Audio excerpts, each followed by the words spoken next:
Welcome to today's episode of the Simply Financial Podcast. I'm your host, Christopher Calandra, and would like to increase your financial IQ with today's discussion, which is about the Fed's next move. In September, the Fed lowered interest rates for the first time in a long time. They reduced the Fed funds rate by 0.25% or 1/4%.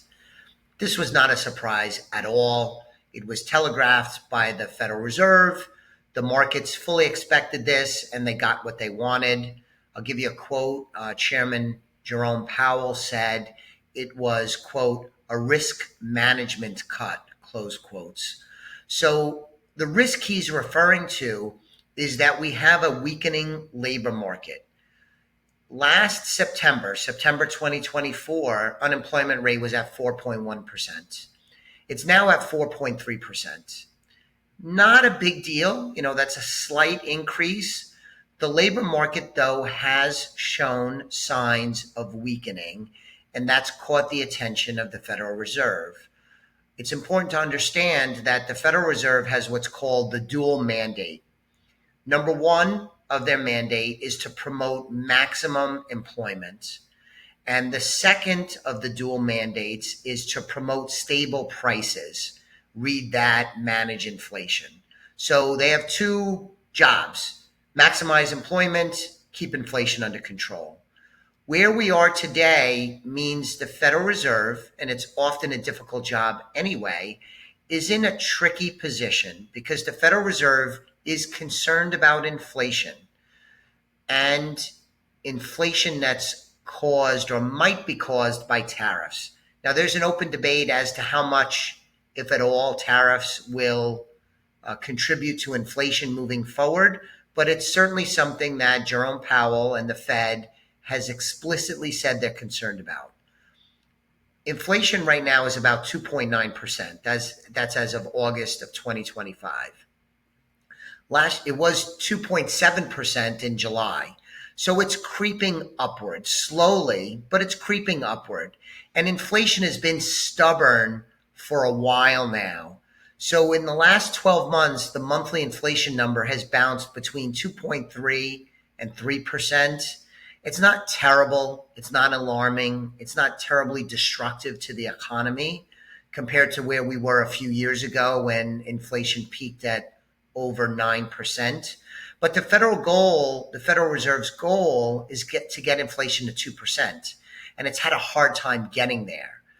But when it wants to reduce inflation, it will also often raise interest rates. That's how they combated the inflation we saw in 2021 and 2022. But they're not doing that. They're cutting.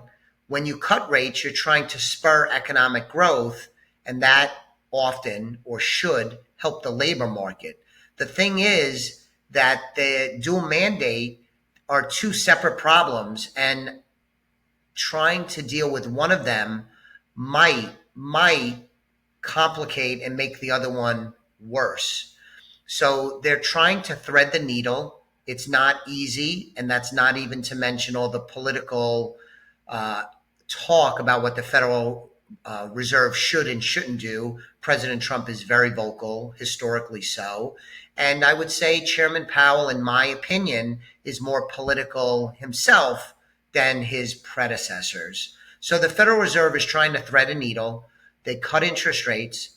The expectation is there will be more interest rate cuts moving forward, but the Federal Reserve seems to be in no mood to go fast.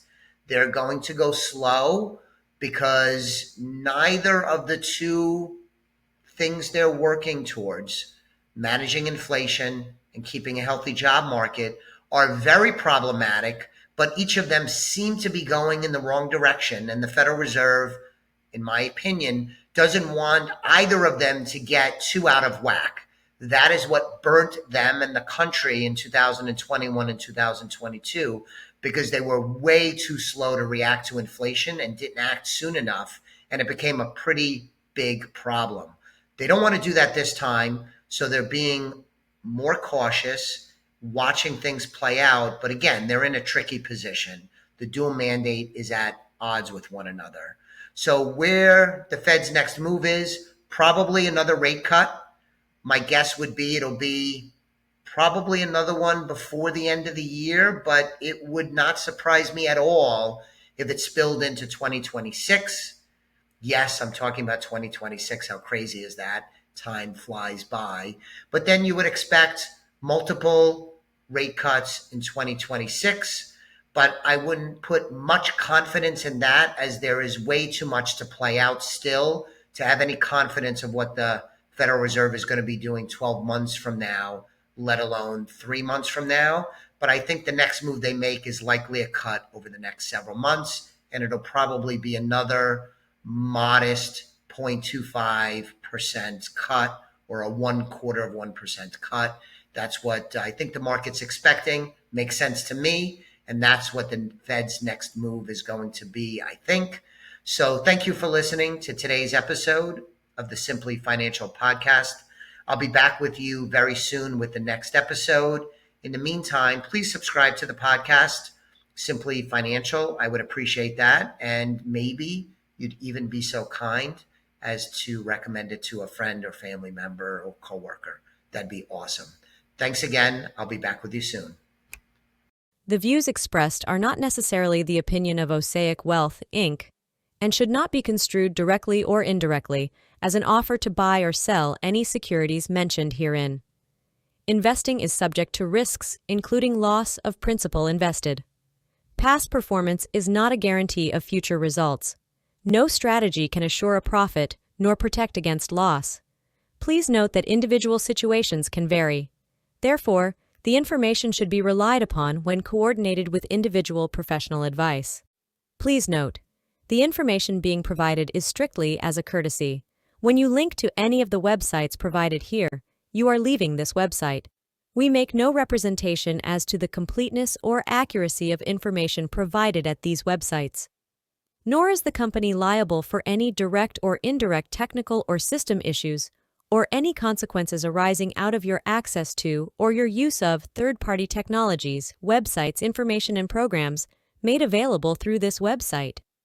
When you access one of these websites, you are leaving our website and assume total responsibility and risk for your use of the websites you are linking to. Securities and advisory services are offered through Osaic Wealth, Inc., member FINRA, SIPC. Insurance services offered through Elliott Wealth Management Services, LLC, not affiliated with Osaic Wealth, Inc.